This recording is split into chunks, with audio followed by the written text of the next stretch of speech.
Corporal Brad Stewart was happy. He was coming home to his beloved wife, Anna. He had been away a little longer than he should have been. According to orders, he was to complete a 6-month deployment to Afghanistan for another 4.5 months. The mission was simple. Their unit was assigned only to patrol Kabul. Too many people in that city wanted peace. The almost endless warfare was boring everyone. Brad called his wife constantly. He was happy to hear from his dear and beloved Anna again and again. She was his only love, a beautiful woman who managed to keep her attractiveness even after the birth of little Julia. Now the daughter was already 5 years old, and Brad needed to finalize his contract with his unit. He is a Marine, and he has served his country with dedication. But how was it possible to defend Britain if his unit was serving in Afghanistan? It was someone's political whim, but he was a soldier, and he carried out his duties and orders from his superiors. They were patrolling the local market area that ill-fated day. It was simple there. Many of the traders knew the British and respected their service. But on that day, things went wrong. Sergeant Olson sensed serious danger. He was a true wolf who sensed the enemy even as he approached the enemy itself. Something is wrong. Many shops are closed, and some peddlers I don't recognize. Be careful. Privates Stewart and Woods, behind you, watch the rooftops. The rest of you, watch your surroundings. No one challenged the sergeant's decision. He was never wrong. And then all hell broke loose. Dagger fire from automatic weapons cut through the entire group of Marines. Brad took 2 wounds to the forearm. The pain was almost unbearable, but Marines are not afraid of pain. They lost 3 comrades, but the worst part was that all the surviving fighters were seriously wounded. Help arrived in time. Brad was already lying with a bloody head. Woods had multiple wounds in his legs. The same Sergeant Olson was completely covered in blood.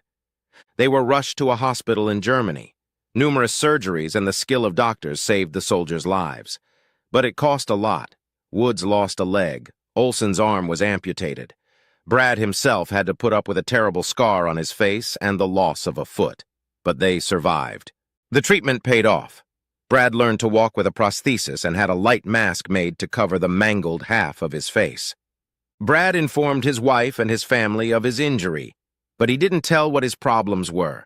Let them find out later or they would suffer for their knowledge.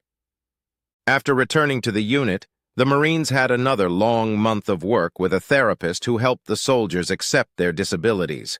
And then they were all given a week's leave to visit their families. They had to check the readiness of their loved ones for the problems of their sons, husbands, and acquaintances. The whole time he was in the unit, Brad called home. He didn't turn on the camera, believing he would tell everything about everything later. He talked to his mom and sister often. The most surprising thing was that little Julia stayed with her sister very often. Anna was very busy with some business, so Brad's relatives had to help her. Brad rode home in a cab. He couldn't make himself a new driver's license yet. Because of his disability, he needed to make the necessary changes to his personal records. But the unit commanders went along with the soldiers and decided to help establish the necessary benefits. The cab driver, a young guy, was glad he had the opportunity to ride with a man who was, in his opinion, a hero. "You're on your way home?" "Oh, how I understand you. I never served, but people like you make our lives happier." The guy tried to ignore the soldier's visible injuries. "Well, it's been a long time since I've been home. Miss my daughter and wife." Brad didn't talk much about his involvement in military operations in Afghanistan, but he wanted to socialize with civilians.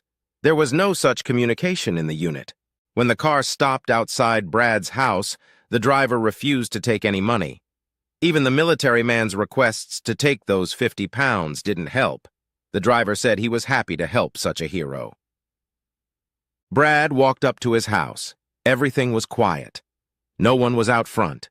Anna's car was parked in the familiar spot in front of the porch. Opening the lock with his key, Brad smelled the distinct odor of cigarette smoke.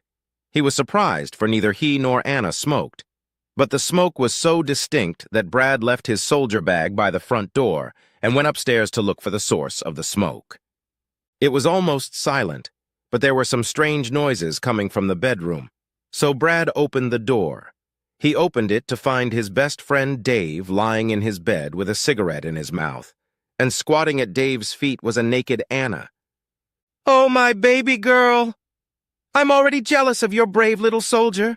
You're going to totally blow his brains out when he gets here." "Oh, you're a consummate whore. I'm so glad you learned all this with me. You're the best at what you do." Dave was savoring the moment. He didn't see that his friend had already entered the bedroom. You couldn't not bring up your wife and my husband during this?" Anna looked away for a moment. Shit. Where did that draft come from? She turned her head in the direction of the door and froze when she saw her husband. The mask on his face was intimidating, but Brad couldn't even say a word. And that scared Anna. "Shit, baby. Keep going." Dave wished for a continuation. He hadn't opened his eyes yet. "Brady! I'm sorry!" Anna tried to rise, but fell to the floor. Her naked body made Brad cringe. Just hearing Brad's name, Dave looked at the doorway with fear, but Brad didn't bother to find out. As quickly as he could, he left the room and went down the steps. On the nightstand by the door were the keys to the garage. He needed to leave this house immediately. The pain was suffocating him. He managed to get his car out of the garage. No one had come out of the house yet. This was to the advantage of the angry soldier. Jeanette appeared on the sidewalk ahead of the car. She recognized her neighbor. "Oh, Brady, are you home?" The woman's joyous shout made Brad wake up. "Jeanette, you—" "Yes, I'm home, but your damn husband is having my wife. I don't think you know that." Brad saw the young woman's face change. "They're in the bedroom now." "Bitch! So that's how you helped your best friend's wife, you son of a bitch!" Brad didn't wait for the argument to end, especially not when Anna ran out the door. He left for his parents' house. If he understood correctly, his daughter wasn't home, so she was staying at her sister's. When Mom saw her son's contorted face, she was frightened. Brad just didn't look like himself. He was white and his hands were shaking. His sister ran up to him. "Brady, bro, you're home!" Julia looked at the man, recognizing her beloved father. "Daddy! Daddy!" Brad didn't say anything. He knelt down in front of his daughter and hugged his baby girl and cried. "Brady, calm down. You're home. I don't know why, but your wife called me and asked me to have you come home. She wants to explain something to you." The sister watched her brother and didn't understand what Anna was trying to say when she asked her husband to come back. I'll stay here with Julia. And tomorrow I have to go back to the unit. I still have sessions with my therapist." Brad didn't take his eyes off his daughter's face. "Thank you, Mel, for looking after my daughter so well." Neither mother nor sister could understand Brad's behavior. He was depressed. When Julia was put to bed, Brad left the house in silence. He hurried to the store kept by his old acquaintance, Jamal. Brad returned to the house very soon. He was holding 3 bottles of whiskey. "Son, what happened? You never liked drunks, did you?" Mom was agitated. "Anna's cheating on me with Dave. I saw them together today, and I need a drink.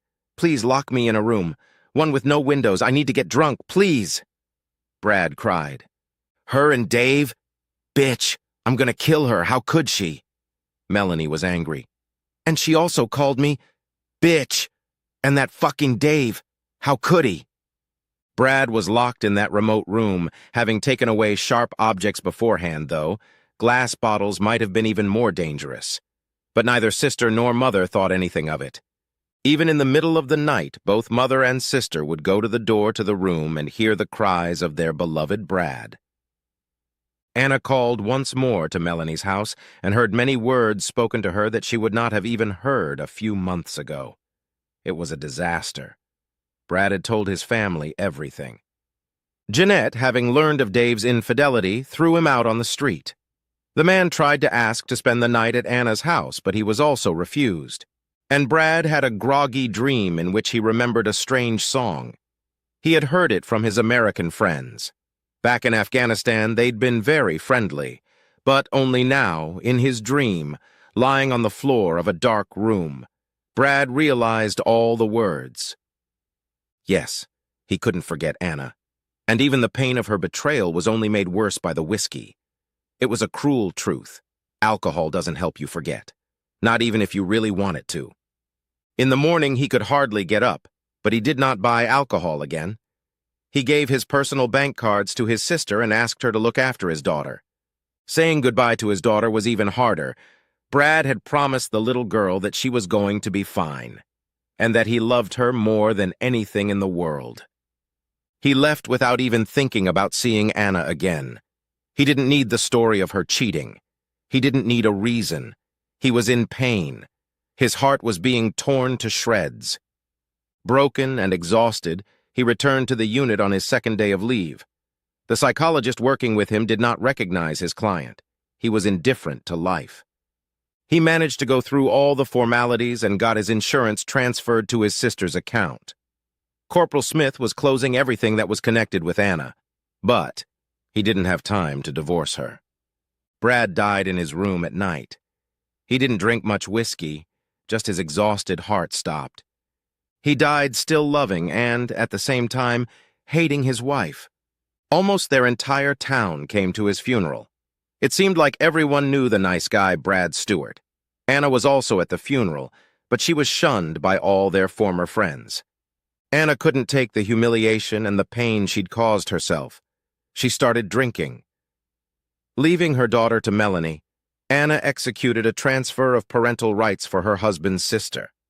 Rumor had it that she drank so fiercely because she wanted to get rid of the pain. She died in her bedroom.